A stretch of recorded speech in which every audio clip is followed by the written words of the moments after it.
પહેલા બે ચરણ પકડે એટલે પ્રથમ અને દ્વિતીય સ્કંદ એ શ્રીનાથજી બાબાના ચરણ. પણ જ્યારે ભૂખ્યા બાળકને શ્રીનાથજી બાબા રૂપી માં જુએ એટલે એને કરુણા આવે અને એને થાય કે આ મારા ભૂખ્યા બાળકને મારા પયપાન કરાવું.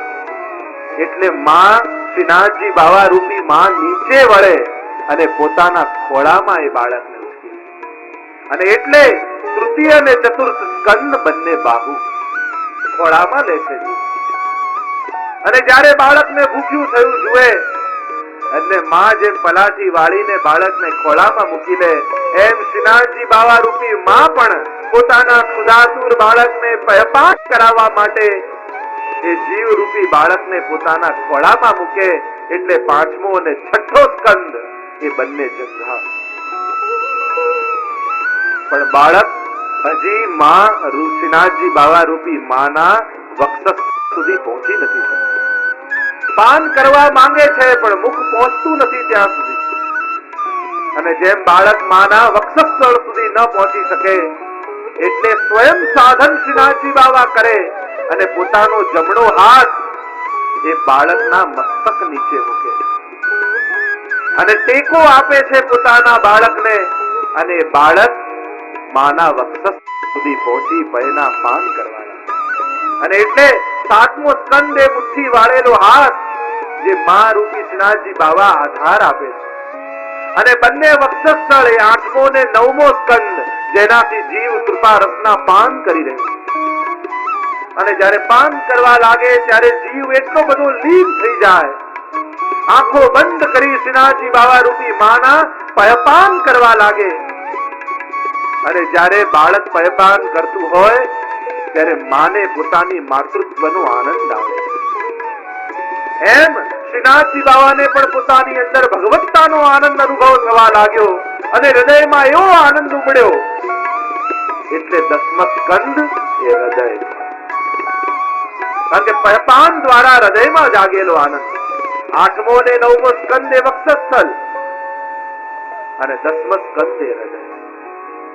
અને જ્યારે જીવ રૂપી બાળક લીન થયું મામાં, અને જ્યારે માં પોતાના ખોળામાં બાળકને જુએ ને આંખો બંધ કરી પોતાના પયના પાન કરતું હોય ત્યારે માને એટલો બધો વાલ જીવ પર આવે, બાળક પર આવે કે માં પોતાનું મસ્તક નીચે ઝુકાવી બાળકના મસ્તક ઉપર ચુંબન કરે, વહાલ કરે. એમ જ શ્રીનાથજી બાબાને પણ એટલું બધું વાલ આવ્યું કે પોતાનું મસ્તક એટલે એકાદશ સ્કંદ નીચે ઝુકાવ્યું અને પોતાના જીવ રૂપી બાળકને વહાલ કરી.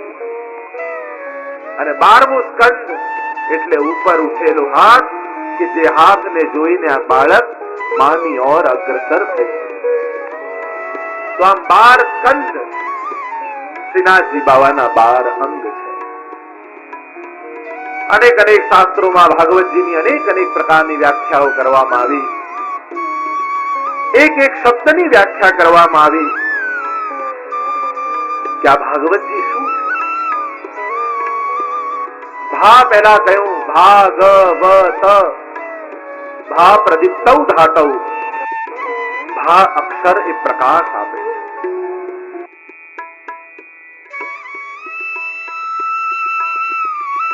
જીવનમાં પ્રકાશ પાથરે છે, અજ્ઞાનનો નાશ કરે છે. અજ્ઞાન કયું છે આપણા જીવનમાં? સૌથી મોટું અજ્ઞાન કોઈ હોય તો એ સ્વરૂપનું અજ્ઞાન છે.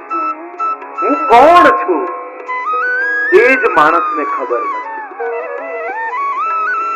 તમે કોણ? તમને કોઈ પૂછે તમે કોણ, શું પરિચય આપો?